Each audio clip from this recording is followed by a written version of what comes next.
Hello everyone and welcome back to Anomalous Archive, where we post scary stories to help you sleep. Please comment where you are listening to my videos from, since I believe it would be fun for all of us to know. Also, please don't forget to like and subscribe. So without further ado, sit back, relax and enjoy.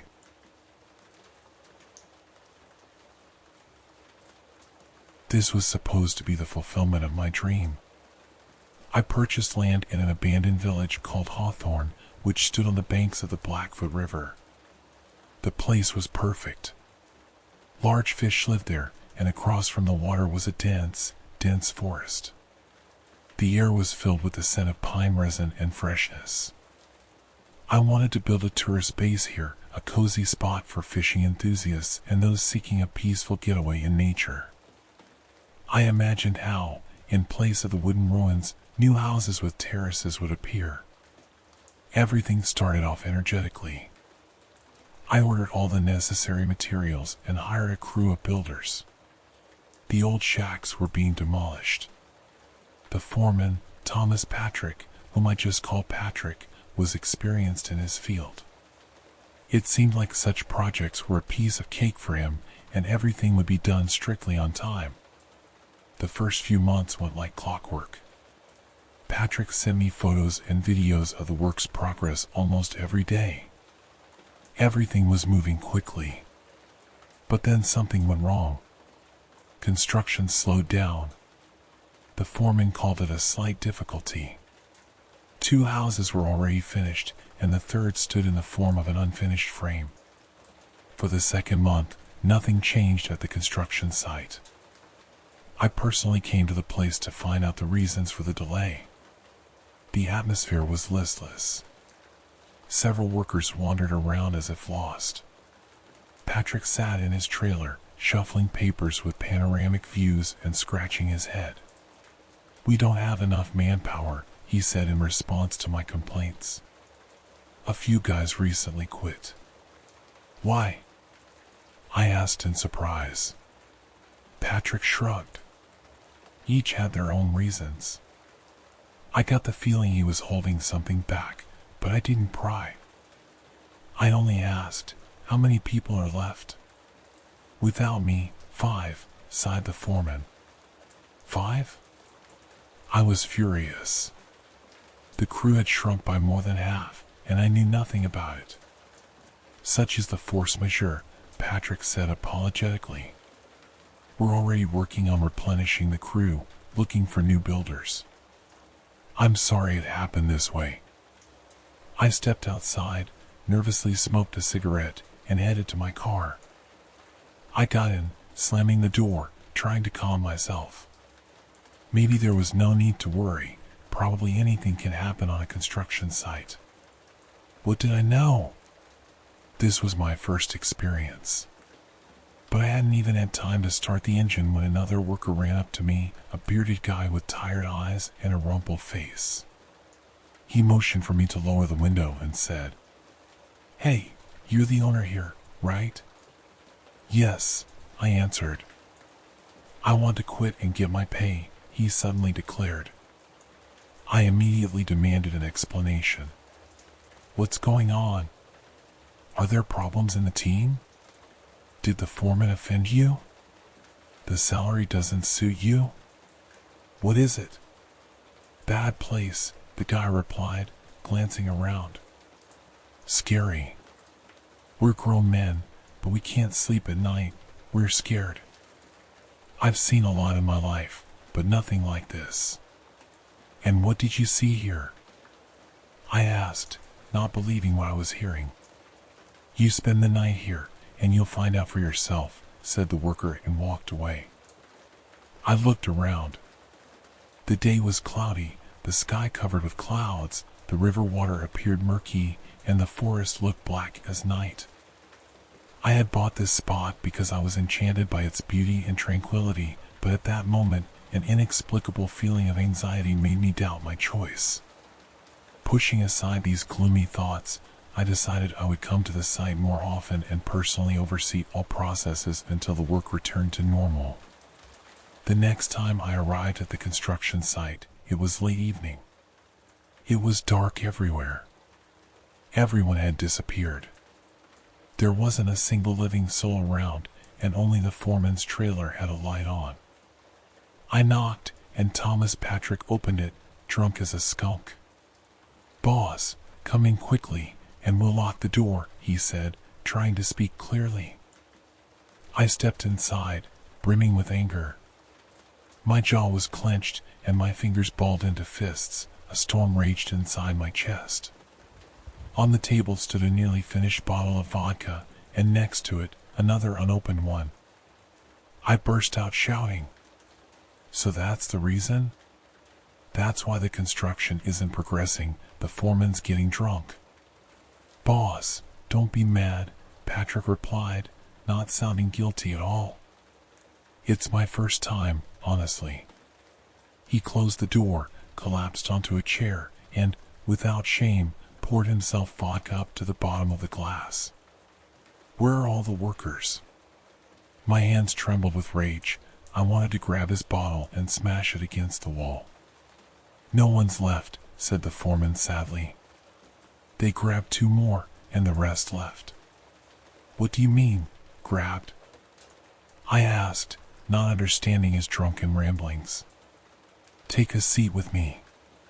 Patrick pulled a second chair up to the table. "Tonight that hookhand, he shouldn't come anymore. But it's better not to go outside. Let's sit here until morning and hope he's had enough with those 2 fellas. Then we'll quietly get out of here in the morning." My anger subsided slightly. I realized there had to be more going on. After all, Patrick was a serious person with a good reputation. There must have been a good reason for his behavior. And if he was talking nonsense, it still didn't explain why the workers ran away one by one. "Will you tell me what happened?" I asked, sitting down next to him. "Drink with me." Patrick held out his glass. "It'll help you understand everything." "I'll tell you everything, confess to it all." "And what are you confessing to?" I asked cautiously. "Come on, knock one back," the foreman insisted, pushing the bottle toward me. Honestly, I can't stand vodka, but in that desperate situation, I wanted to relieve the stress somehow. Reluctantly, I took the glass, downed it quickly, and coughed. Patrick refilled his own. For another minute, he silently looked at the glass, then sighed and said, "What have I done? My guys die for nothing. Everything here is built on the blood of innocent people. We don't need any tourist base here. I should have said it from the start, but I kept it all from you." I started to get angry again. "Quit beating around the bush. What's going on here?" "Some devilry," the foreman replied, lost in thought. "It was here even before we started building. Remember how we knocked down the houses with an excavator? You didn't see something. When we demolished the first house and cleared the debris, we saw a basement under the house, and in it, 2 human mummies. Those people died down there and dried up. We hadn't even had time to figure out what to do with them when we found another skeleton under another house. And in the 3rd house, it was the same thing. Every crawl space, every cellar had human bones. People were hiding from something and ended up dying that way." "What were they hiding from? Are you finishing your first bottle, or did you already have 2 more before this?" I asked, thinking he was spouting drunken nonsense. "I'm telling you the truth," Patrick swore. "We and the guys realized you bought the land not knowing about the bodies. I got scared that if we told you, you'd change your mind about building here, and we had already almost spent the deposit. Besides, we all counted on finishing the project quickly and getting paid. There was no turning back. So we decided to gather all those dried up corpses and bury them somewhere far away." He spoke convincingly, and I believed him. I suddenly felt like having another drink. What did this mean, that I had been sold some kind of graveyard? Was that why the land had been so cheap? "Where did you bury them?" I asked, pouring myself another shot of vodka. There was a guy named Sean, Patrick continued. He said he saw a deep pit in the forest, like a bottomless chasm. So Sean suggested we toss the bodies in there and then fill it in and forget about it. We justified it to ourselves, thinking at least we were burying these people somehow, returning them to the earth.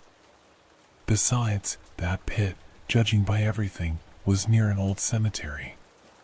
So we wrapped the mummies in rags and tossed them in. But we couldn't fill the hole. It's bottomless. You drop a heavy stone in there, and you never hear it hit the bottom, only darkness down there. A gust of wind passed outside. Somewhere nearby, metal sheets clattered. The drunken foreman grew alert and glanced at the window. Open the second bottle, I said. Now you're talking, Patrick replied, placing the empty bottle under the table, opening the new one, and continuing his story. It only got worse from there. After we threw the bodies into that chasm, we woke him up, the one who frightened the village's residents. They preferred to die in basements rather than fall into his hands, or rather, his hooks. He dragged Sean away first. Came at night, pierced him with that hook of his, and dragged him into the woods. I don't believe in fairy tales like that, until I saw it myself. Imagine, he's ashen in color, with no eyes. Why would he need them in the dark? On his face, just 2 nostrils and a mouth, and he's always laughing, baring his sharp teeth. And his arms are so long they reach the ground, no fingers, just bent hooks, sharp at the ends. Not attached hooks, but flesh, just part of his body.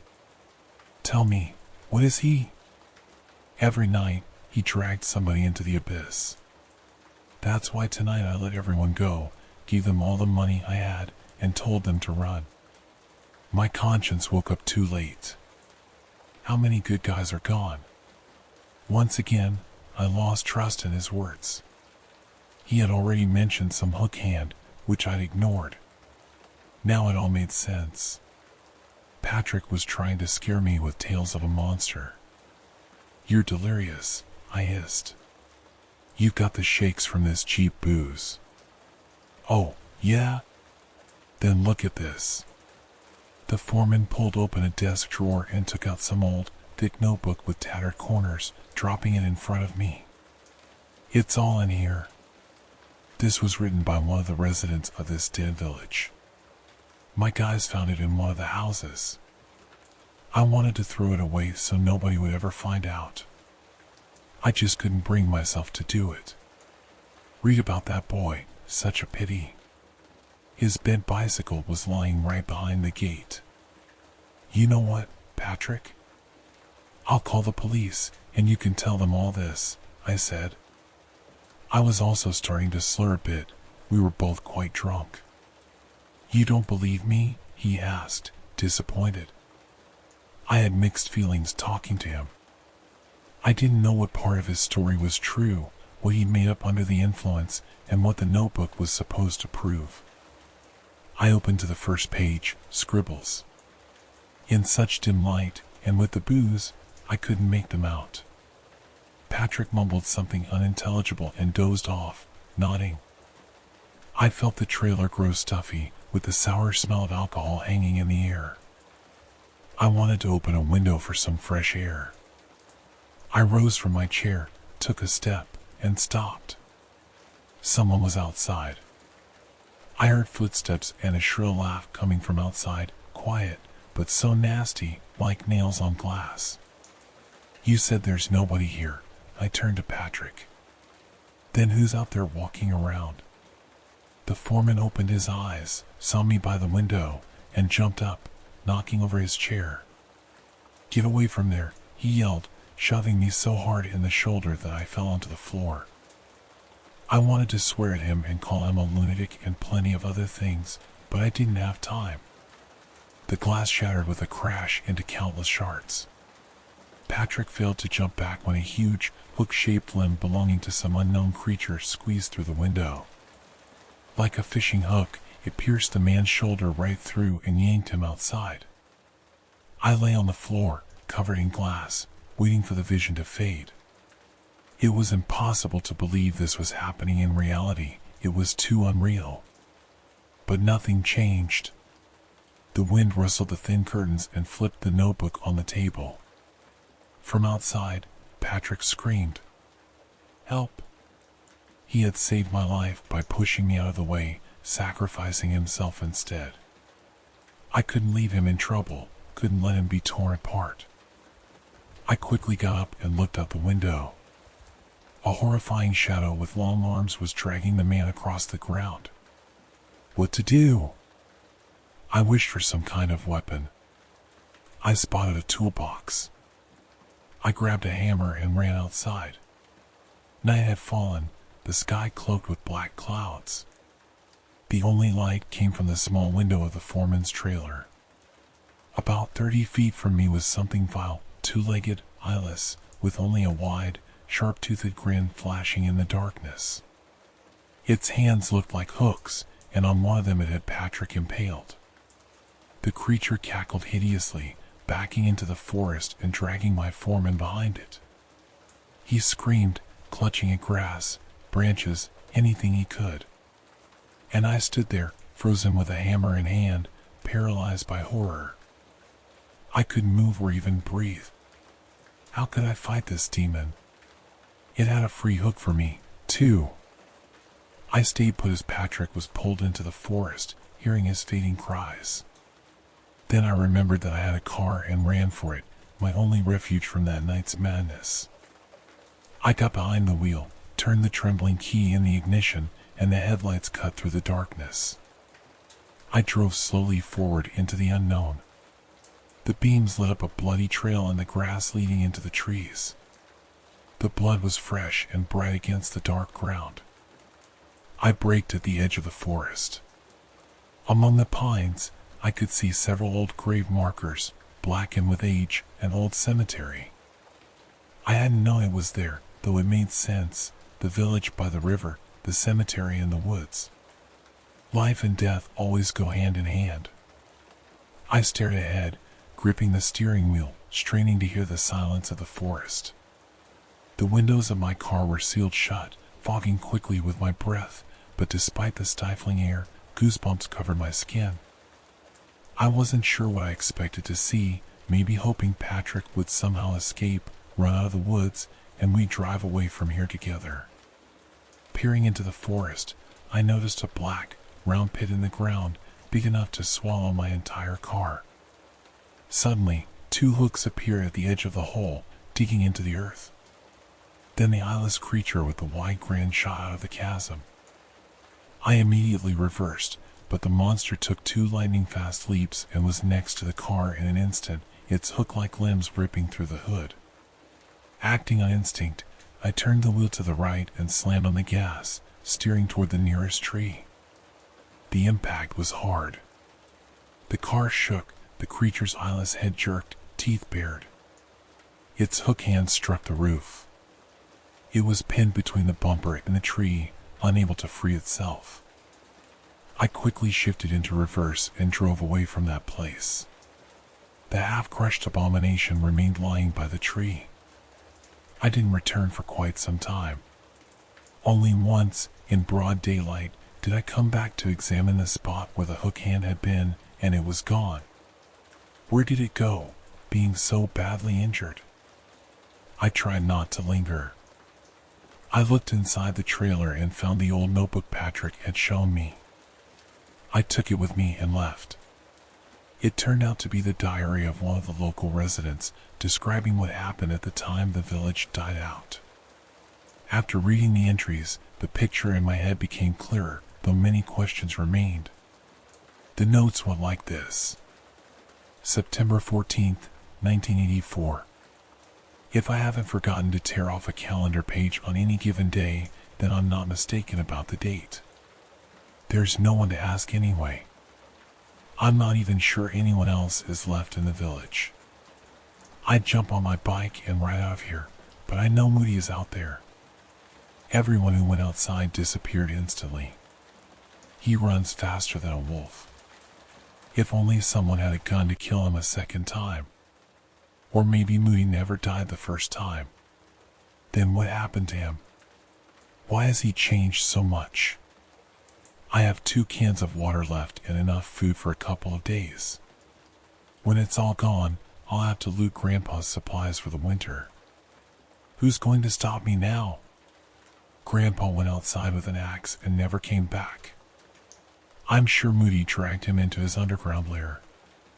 September 15th, 1984. It's been several days now that I've sat in the dark with the shutters closed. Light only comes in through a tiny crack. I sleep on the floor so I won't make the bed creak. I move around the house, trying not to make noise. My food is dried bread and soaked grains. My toilet is a bucket covered with a rag. I can't even take it outside. Moody prowls around out there. Tonight I heard him catch someone again. Strange, I thought no one else was alive in the village. Some woman cried out for help. No one can help us anymore. September 16th, 1984. I keep this notebook like a ship's log, lost in an ocean. I'm reporting the situation in case I'm the last survivor. Or maybe not. Perhaps others are hiding in their homes too, silent as mice. There's no point keeping secrets anymore, so I'll write everything. If something happens to me, let people know what went on here. My name is Andrew Mitchell. I'm 16 years old. I had only my grandfather left among living relatives, and he disappeared without a trace. I live in the village of Hawthorne.